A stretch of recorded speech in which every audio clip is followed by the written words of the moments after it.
बिस्मिल्लाहिर्रहमानिर्रहीम। अस्सलाम वालेकुम स्टूडेंट्स। तो अब बाकायदा स्टार्ट करते हैं टेंसेस को। और सबसे पहले टेंसेस के नेम और वो है जी present indefinite, present continuous, present perfect continuous, past indefinite, past continuous, past perfect and past perfect continuous. Same like that future indefinite, future continuous, future perfect and future perfect continuous. तो हम कह सकते हैं present, past and future, ये तीन time हैं और आगे ये हर टाइम है उसके 4 केसेस हैं। तो प्रेजेंट, पास्ट और फ्यूचर के वर्ड से हम जस्ट टाइम बता सकते हैं, बट हम ये नहीं बता सकते कि वो जो टाइम है, वो जो काम जिसका हम आगे जिक्र करने जा रहे हैं, वो काम शुरू कब हुआ, एंड कब हुआ, क्या वो ख़त्म हुआ या नहीं हुआ, वो अभी कंटिन्यू है, वो भी काम हो रहा है या वो ख़त्म हो चुका है।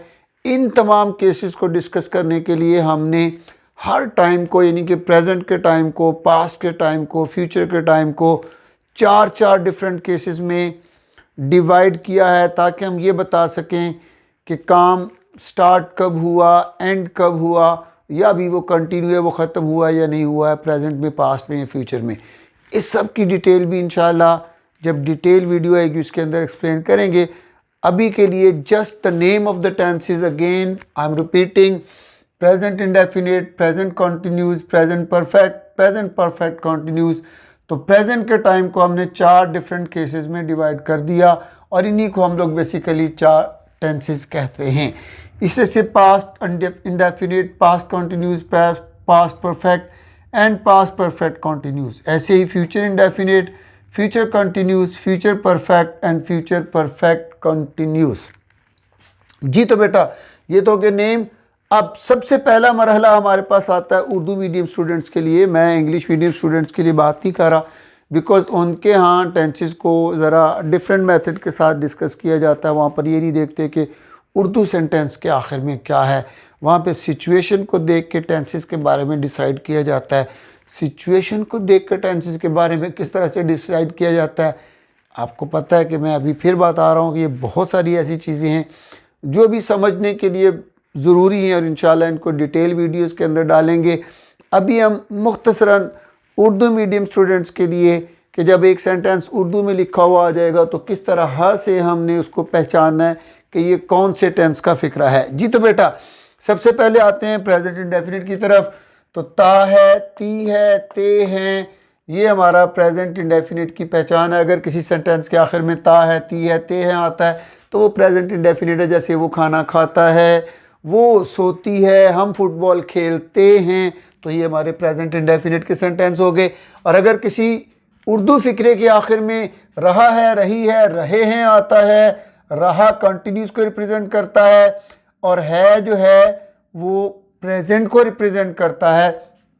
इस तरीके से दोनों मिलके प्रेजेंट कॉन्टिन्यूस की पहचान बन जाते हैं। जी मैं दोबारा रिपीट करता हूँ, रहा, रही, रहे कंटिन्यूस को रिप्रेजेंट करता है। जी रहा, रही, रहे किसको रिप्रेजेंट करता है, किसकी नुमाइंदगी करता है, कंटिन्यूस की करता है। जी हाँ, तो रहा है, रही है, रहे हैं प्रेजेंट कॉन्टिन्यूस की निशानी है।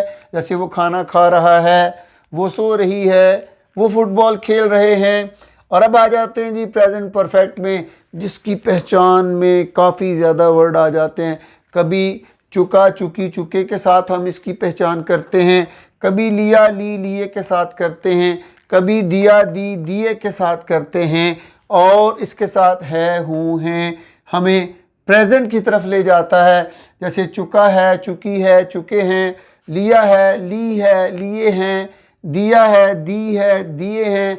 तो इसमें सेंटेंस कैसे बनेंगे, वो मैच जीत चुके हैं, मैंने चाय पी ली है, और इसी तरह से मुर्गी ने अंडा दे दिया है। तो इस तरीके से हम देखते हैं कि ये चुका, लिया और दिया, ये तीनों किस्म के वर्ड जो हैं ये याद रखिएगा। चुका, चुकी, चुके भी, लिया, ली, लिए भी, और दिया, दी, दिए भी, और सम टाइम किया के वर्ड भी इसमें आ जाते हैं। लेकिन इसके साथ अगर है, हूँ, है आ जाता है तो ये हमारे पास टेंस बनेगा प्रेजेंट परफेक्ट। और अब आ जाते हैं प्रेजेंट परफेक्ट कॉन्टिन्यूस की तरफ। जी हाँ, तो बेटा कंटिन्यूस की भी वही, प्रेजेंट परफेक्ट कंटिन्यूस की भी वही पहचान है जो प्रेजेंट कंटिन्यूस की है, बिल्कुल रहा है, रही है, रहे हैं वैसे ही, लेकिन इसमें थोड़ा सा टाइम का डिफरेंस आ जाता है कि प्रेजेंट परफेक्ट कंटिन्यूस टेंस में हम साथ टाइम ड्यूरेशन भी बताते हैं। मैं अभी एग्जांपल दे देता हूँ। वो सबक याद कर रहा है, ये प्रेजेंट कंटिन्यूस है। और अगर हम ये कहें कि वो 2 घंटे से सबक याद कर रहा है, तो जब टाइम बीच में आ जाएगा तो फिर ये प्रेजेंट परफेक्ट कंटिन्यूस बन जाएगा। जी हाँ, इसी तरह से वो सो रही है, तो ये प्रेजेंट कंटिन्यूस है। और अगर हम ये कहें कि वो शाम से सो रही है, या 2 घंटे से सो रही है, या वो 5 बजे से सो रही है, जिस तरह से भी टाइम बताया जाए, टाइम किसी भी फॉर्म में बताया जाए, अगर रहा है, रही है के साथ टाइम बताया जाएगा तो फिर वो टेंस बन जाएगा प्रेजेंट परफेक्ट कंटिन्यूस टेंस। अब हम आगे चलते हैं पास्ट इंडेफिनिट में। तो याद रखिएगा बेटा जी, पास्ट इंडेफिनिट में नॉर्मली जो उसकी पहचान होती है वो यही होती है कि उसके आखिर में सेंटेंस के या तो अलिफ आता है, ये फिर ये अलिफ या आता है, हमज़ा छोटी ये ई आती है, हमज़ा बड़ी ये ए आता है। जैसे उसने खाना खाया, खा या, ओके जी। उसके बाद वो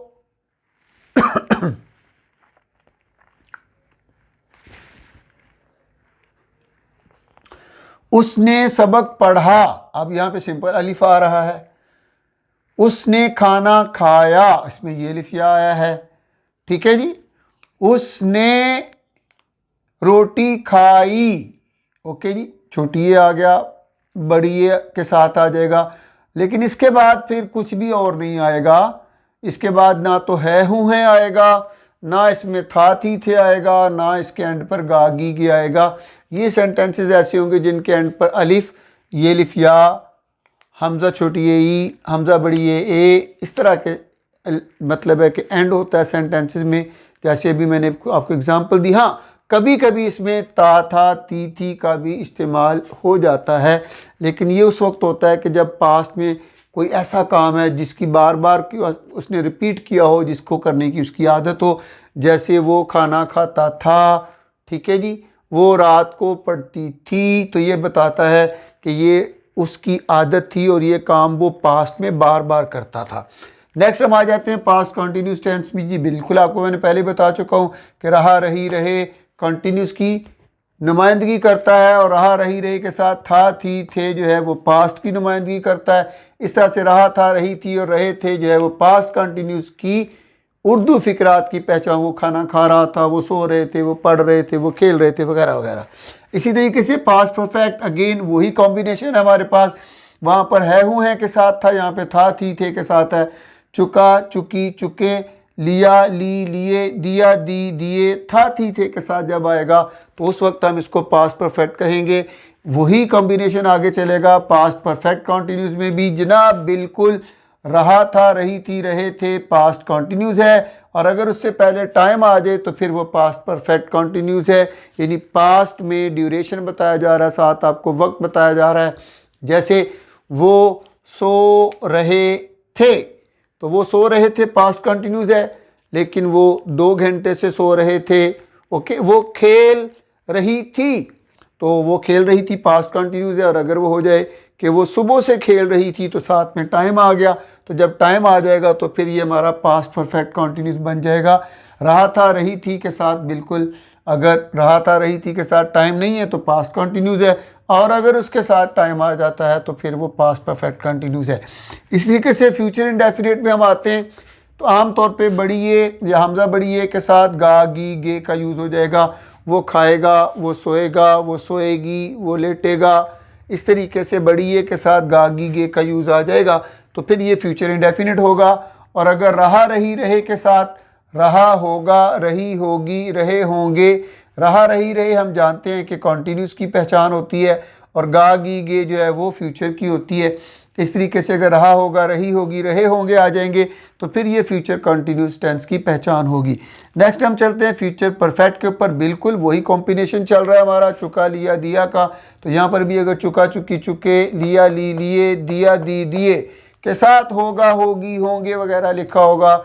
जैसे वो सो चुका होगा, वो मैच जीत चुके होंगे, ठीक है, उन्होंने चाय पी ली होगी वगैरह वगैरह, तो फिर ये हमारे पास फ्यूचर परफेक्ट टेंस बन जाएगा। और बिल्कुल कॉन्टीन्यूस के साथ अगर टाइम का एडिशन हो जाए, कॉन्टीन्यूस के साथ अगर टाइम साथ आ जाए, तो फिर वो परफेक्ट कॉन्टीन्यूस बन जाता है। इसी तरीके से फ्यूचर परफेक्ट कॉन्टीन्यूस में भी ऐसे होगा, रहा होगा, रही होगी, रहे होंगे से पहले अगर टाइम आ जाएगा तो फिर हम इसको फ्यूचर परफेक्ट कॉन्टीन्यूस कहेंगे। एक छोटी सी बात यहाँ पर ऐड करना चाहता हूँ सिंपल कॉन्टीन्यूस टेंसेस के हवाले से, कि जहाँ पे रहा है, रही है, रहे हैं आता है, तो कभी कभार हुआ, हुई और हुए के साथ भी कॉन्टीन्यूस टेंस बन रहा होता है। वो सोया हुआ है, ठीक है, वो सोई हुई है वगैरह इस तरीके से। और same is with past continuous, हुआ था, हुई थी, हुए थे। तो ये हुआ, हुई और हुए के वर्ड भी कॉन्टीन्यूस की नुमाइंदगी करते हैं, लेकिन इनका यूज़ बहुत कम आता है। लेकिन फिर भी हमें थोड़ा सा नो हाउ होना चाहिए, ताकि अगर इस तरह का सेंटेंस हमारे सामने आ जाए तो हम परेशान ना हो कि ये हुआ के साथ हम कौन सा टेंस पहचानेंगे। जी हाँ, तो हुआ, हुई, हुए बिल्कुल रहा, रही, रहे की तरह कंटिन्यूस की नुमाइंदगी करता है। आई होप के टेंसेस की पहचान आपको हो गई होगी। और अब टाइम आता है जनाब इसका स्क्रीनशॉट लेने का। तो आप तमाम स्टूडेंट्स जो हैं इसका एक स्क्रीनशॉट ले लें, ताकि आपके पास ये नोट्स की फॉर्म में सेव हो जाए। और ये हमारे पास सबसे पहले जी present indefinite, present continuous, present perfect continuous, past indefinite, past continuous, past perfect and past perfect continuous, future indefinite, future continuous, future perfect and future perfect continuous. ये हो गए जी नेम्स इन टेंसेस के। और अब आते हैं इनके रूल्स पे। तो रूल्स इस तरह से हैं कि सबसे ज़्यादा जो डिटेल्ड रूल हैं वो हैं प्रेजेंट इंडेफिनिट के। प्रेजेंट इंडेफिनिट के अंदर हमारा जो सेंटेंसेस हैं उसको हम लोग असर्टिव और नेगेटिव इंट्रोगेटिव में डिवाइड करते हैं। जी असर्टिव सेंटेंसेस के लिए थोड़ा सा डिफरेंट रूल है, और नेगेटिव और इंट्रोगेटिव के लिए डिफरेंट है। इंटरोगेटिव यानी सवालिया फ़िक्रे, और इंटरोगेटिव के लिए सवालिया फ़िक्रों के लिए मैंने यहाँ पे सिर्फ क्वेश्चन मार्क लगाया है, यानी नेगेटिव और इंट्रोगेटिव के लिए दोनों के लिए बिल्कुल सेम रूल होगा हेल्पिंग वर्ब और फॉर्म ऑफ वर्ब के वाले से। यहाँ पे हम क्या पढ़ रहे हैं, यहाँ पे हम सिर्फ पढ़ रहे हैं कि कौन से टेंस में कौन सी ऑक्सिलरी या हेल्पिंग वर्ब यूज़ होता है, और उसके साथ साथ फॉर्म ऑफ वर्ब कौन सी यूज़ होती है, बस इतना पढ़ रहे हैं। उसके बाद सेंटेंसेस से किस तरह से हमने बनाना है वो इंशाल्लाह आगे चल के हम पढ़ेंगे। शॉर्ट रखना चाहता हूँ वीडियो को, इसलिए डिटेल में बातें अब मैं नहीं करूँगा। अब मैं चलता हूँ डायरेक्ट रूल्स की तरफ। तो जनाब प्रेजेंट इंडेफिनिट में हमारे पास असर्टिव और नेगेटिव दो तरह के सेंटेंसेस हैं। नेगेटिव एंड इंट्रोगेटिव के लिए बिल्कुल सेम, इंटरोगेटिव के लिए बिल्कुल सेम रूल यूज़ किया जाता है, जबकि असर्टिव के लिए डिफरेंट रूल है। फिर अगेन मैंने जैसे बताया कि सबसे ज़्यादा डिटेल जो है वो यहाँ पे प्रेजेंट इंडेफिनिट में है, लेकिन परेशान नहीं होना, सिर्फ प्रेजेंट इंडेफिनिट की थोड़ी सी डिटेल है। बाकी तमाम टेंसेस में कोई असर्टिव और नेगेटिव का कोई इस तरह का झंझट नहीं है, उसमें कोई असर्टिव और नेगेटिव का डिफरेंस नहीं है, सिवाय सिर्फ एक ये दो टेंसेस हैं, एक प्रेजेंट इंडेफिनिट है और second one is past indefinite. इन दोनों में थोड़ा सा हमें देखना पड़ता है कि असर्टिव के लिए और नेगेटिव के लिए रूल्स जो हैं वो डिफरेंट हैं। तो असर्टिव को भी अगेन हम टू कैटेगरीज में, दो ग्रुप्स में डिवाइड करते हैं। एक थर्ड पर्सन सिंगुलर का ग्रुप जिसको हम कहते हैं ही, शी, इट एंड सिंगुलर, यानी थर्ड पर्सन प्रोनाउन जो होता है, थर्ड पर्सन सिंगुलर प्रोनाउन जो हैं उनके लिए क्या रूल है। ही, शी, इट और सिंगुलर के लिए हम वर्ब की फर्स्ट फॉर्म को यूज़ करेंगे और उसके साथ एस या ई एस का इस्तेमाल भी करेंगे।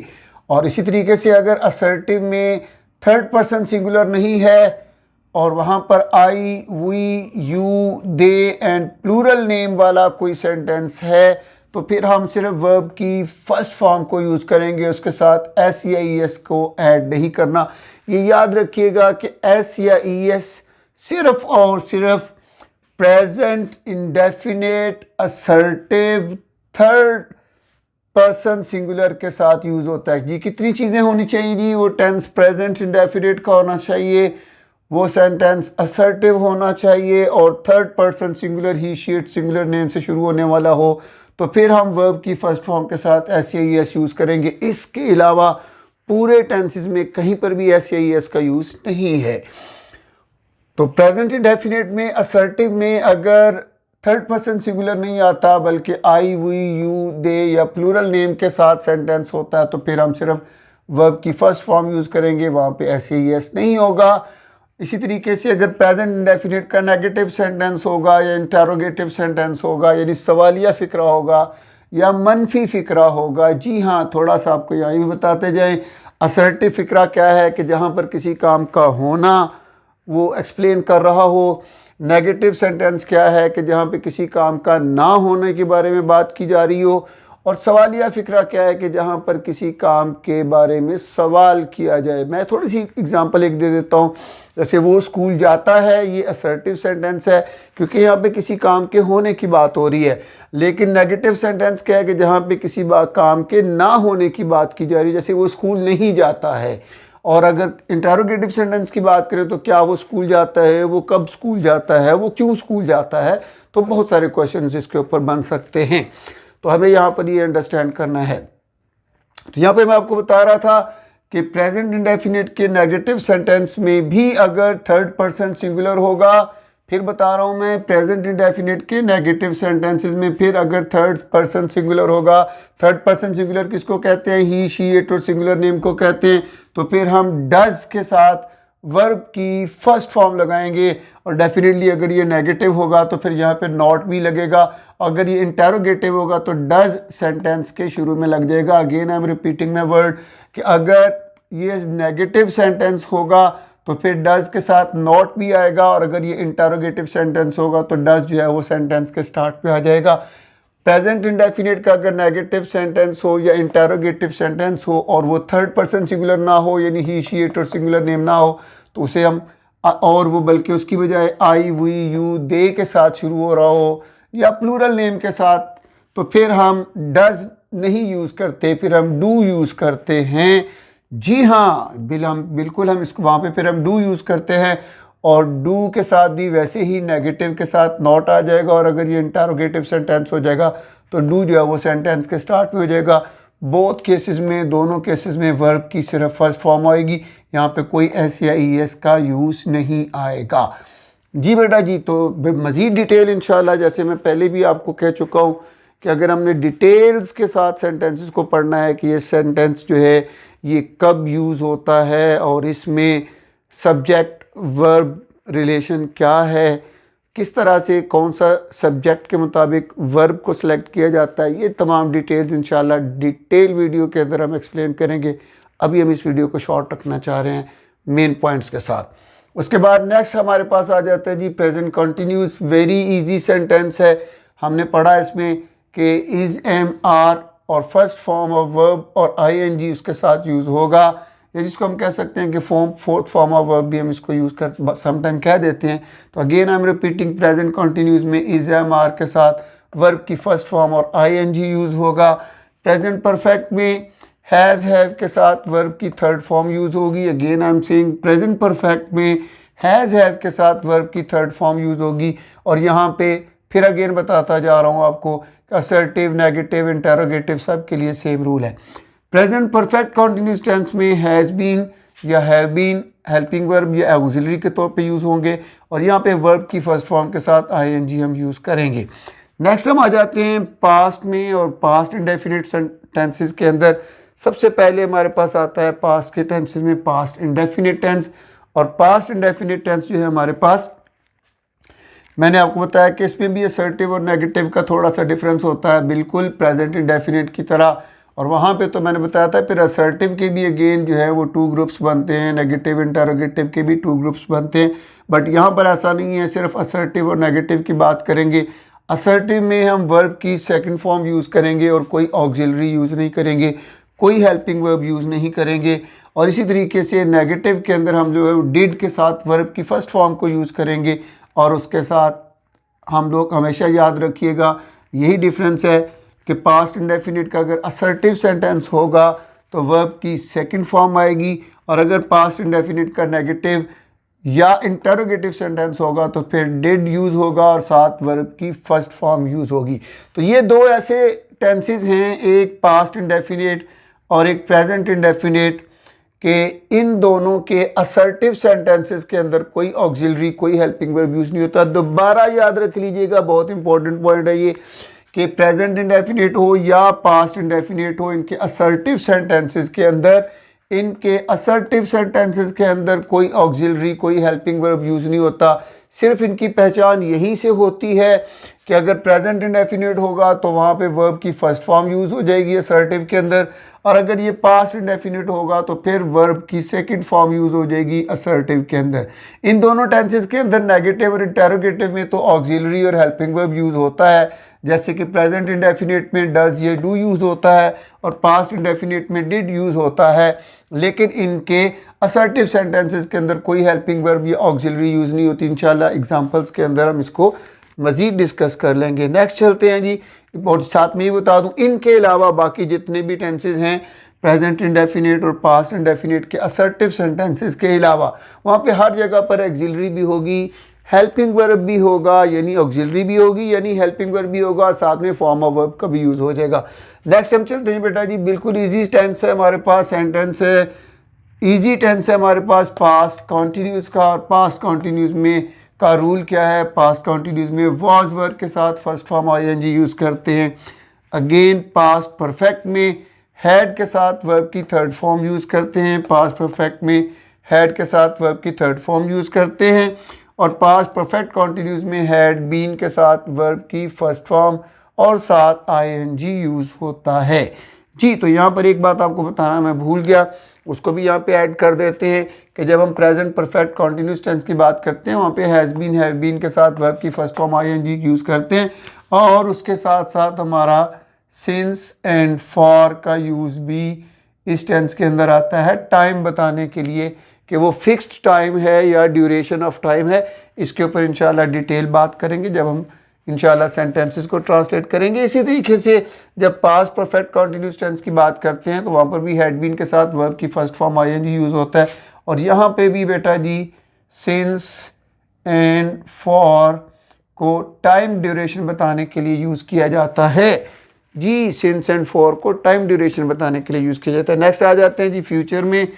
तो फ्यूचर इंडेफिनिट में सिंपल विल एंड शैल के साथ वर्ब की फर्स्ट फॉर्म यूज़ होती है। अगेन बता रहा हूँ, फ्यूचर इंडेफिनिट में विल एंड शैल के साथ वर्ब की फर्स्ट फॉर्म यूज़ होती है, और फ्यूचर कॉन्टीन्यूस में विल बी शैल बी के साथ वर्ब की फर्स्ट फॉर्म और साथ आईएनजी यूज़ हो रही होती है। मैं दोबारा बता देता हूँ, फ्यूचर कॉन्टीन्यूस में विल बी शैल बी के साथ वर्ब की फर्स्ट फॉर्म आईएनजी के साथ आती है, और फ्यूचर परफेक्ट में विल हैव शैल हैव और वर्ब की थर्ड फॉर्म यूज़ होती है। फ्यूचर परफेक्ट में विल हैव शैल हैव और वर्ब की थर्ड फॉर्म यूज़ होती है, and future perfect continuous tense में will have been shall have been verb की first form plus ING use होता है। अब अगर मैं इसको थोड़ा सा इसका मतलब एक ब्रीफ सा आपको खुलासा बताना चाहूँ चंद एक बातों का, तो वो याद रखिएगा कि जैसे यहाँ पे सिंपल एक हमारे पास सिंपल परफेक्ट है और एक परफेक्ट कॉन्टीन्यूस है। यहाँ पर भी हम देखते हैं एक परफेक्ट है एक परफेक्ट कॉन्टीन्यूस है, और यहाँ पे भी हम फ्यूचर में भी देखते हैं एक परफेक्ट है और एक परफेक्ट कॉन्टीन्यूस है। तो यहाँ पर आपको बताना ये था कि जितने भी सिंपल परफेक्ट है यानी प्रेजेंट परफेक्ट, मैं प्रेजेंट परफेक्ट कॉन्टीन्यूस की बात नहीं कर रहा यहाँ पर, इस तरीके से मैं पास्ट परफेक्ट की बात कर रहा हूँ, पास्ट परफेक्ट कॉन्टीन्यूस की बात नहीं कर रहा। फ्यूचर परफेक्ट की बात कर रहा हूँ, फ्यूचर परफेक्ट कॉन्टीन्यूस की बात नहीं कर रहा। जो सिंपल परफेक्ट होते हैं परफेक्ट कॉन्टीन्यूस नहीं होते, परफेक्ट होते हैं, वो प्रेजेंट का परफेक्ट हो, पास्ट का परफेक्ट हो या फ्यूचर का परफेक्ट हो, हम देखेंगे कि तीनों में ही थर्ड फॉर्म यूज़ होती है। वर्ब की थर्ड फॉर्म प्रेजेंट परफेक्ट में भी, पास्ट परफेक्ट में भी वर्ब की third form, and future perfect में भी वर्ब की थर्ड फॉर्म यूज़ होती है। इसी तरीके से जितने भी कॉन्टीन्यूस टेंसेज हैं जिसमें वर्ड कॉन्टीन्यूस आ जाता है, इसीलिए मैंने यहाँ पे थोड़ा सा ब्लू कलर से लिखा था कॉन्टीन्यूस, और आप देख रहे हैं कि मैंने ब्लू कलर से ही आईएनजी लिखा हुआ है। ओके, ये मैंने सिर्फ इसलिए थोड़ा सा मैंने कलरिंग स्कीम को यूज़ किया था कि हम इस बात को अंडरस्टैंड कर लें कि जहाँ पर भी कंटिन्यूस आ जाएगा वो बेशक कंटिन्यूस हो या परफेक्ट कंटिन्यूस हो, वो सिंपल कंटिन्यूस हो पास्ट का या पास्ट का परफेक्ट कंटिन्यूस हो, तो जितने भी कंटिन्यूस टेंसेस आएंगे उसमें हम वर्ब की फर्स्ट फॉर्म के साथ आईएनजी यूज़ करेंगे। आप इधर भी देख सकते हैं प्रेजेंट कंटिन्यूस में भी और प्रेजेंट परफेक्ट कॉन्टिन्यूस में भी। आप देख सकते हैं पास्ट कॉन्टिन्यूस में भी और पास्ट परफेक्ट कॉन्टिन्यूस में भी। आप देख सकते हैं फ्यूचर कॉन्टिन्यूस में भी वर्ब की फर्स्ट फॉर्म आईएनजी और फ्यूचर परफेक्ट कॉन्टिन्यूस में वर्ब की फर्स्ट फॉर्म आईएनजी यूज़ होती है। और यहाँ पर भी अगेन सिंस एंड फॉर का यूज़ जो है वो टाइम को रिप्रेजेंट करने के लिए होता है। तो जी खुलासा करता हूँ इस बात का दोबारा से कि जितने भी सिंपल परफेक्ट टेंसेज हैं वो प्रेजेंट परफेक्ट हो, पास्ट परफेक्ट हो या फ्यूचर परफेक्ट हो, सब में थर्ड फॉर्म यूज़ होती है। और अगर वो कंटिन्यूस टेंस हैं वो बेशक सिंपल कॉन्टिन्यूस हो या परफेक्ट कॉन्टिन्यूस हो, प्रेजेंट कॉन्टिन्यूस हो या प्रेजेंट परफेक्ट कॉन्टिन्यूस हो, पास्ट कॉन्टिन्यूस हो या पास्ट परफेक्ट कॉन्टिन्यूस हो, फ्यूचर कॉन्टिन्यूस हो या फ्यूचर परफेक्ट कॉन्टिन्यूस हो, सभी में वर्ब की फर्स्ट फॉर्म के साथ आईएनजी यूज़ होती है। उसके बाद हम लोग आ जाते हैं फॉर्म ऑफ वर्ब की। चूँकि बात हो रही है तो यहाँ पे बता दूँ कि पास्ट इंडेफिनिट के असर्टिव सेंटेंसेस में सेकंड फॉर्म यूज़ होती है और प्रेजेंट इंडेफिनिट के असर्टिव सेंटेंसेस में फर्स्ट फॉर्म यूज़ होती है। और इन दिनों में कोई ऑक्सिलरी यूज़ नहीं होती, कोई हेल्पिंग वर्ब यूज़ नहीं हो रहा होता असर्टिव सेंटेंसेस में। अलबत्ता नेगेटिव और इंटरोगेटिव सेंटेंसेस के अंदर प्रेजेंट इंडेफिनिट में डजंट डू और पास्ट इंडेफिनिट में डिड यूज़ होता है। उसके अलावा यहाँ पे एक छोटी सी बात और हमें यहाँ पे अंडरस्टैंड करनी है, वो हेल्पिंग वर्ब के हवाले से है। जी हाँ, तो कंटिन्यूस के जितने भी हेल्पिंग वर्ब हैं उनकी हमने पीछे ग्रुपिंग की थी। हम देख सकते हैं कि प्रेजेंट कॉन्टिन्यूस में is am are, past continuous में वॉज वर। तो हमने पीछे जो ऑक्सिलरीज की जब ग्रुपिंग की थी तो याद होगा आपको कि हमने इज एम आर और वॉज वर का एक ही ग्रुप बनाया था, इसीलिए क्योंकि दोनों कॉन्टिन्यूस में यूज़ होते हैं। फ्यूचर में चूँकि विल शैल आना ही होता है तो कॉन्टिन्यूस की रिप्रेजेंटेशन यहाँ पे वर्ड बी कर रहा है, बी ई बी, ठीक है। तो ये will be, shall be, will और शैल का वर्ड जो है ये फ्यूचर के लिए है और बी का वर्ड जो है वो कॉन्टिन्यूस को रिप्रेजेंट करता है। ये इसलिए थोड़ा सा ताकि आपको हेल्पिंग वर्ब को याद करने में भी आसानी हो जाए। तो प्रेजेंट कॉन्टिन्यूस का हेल्पिंग वर्ब हो गया is am are, past continuous का हेल्पिंग वर्ब हो गया वाज वर और फ्यूचर कॉन्टिन्यूस का हेल्पिंग वर्ब हो गया विल बी, शैल बी।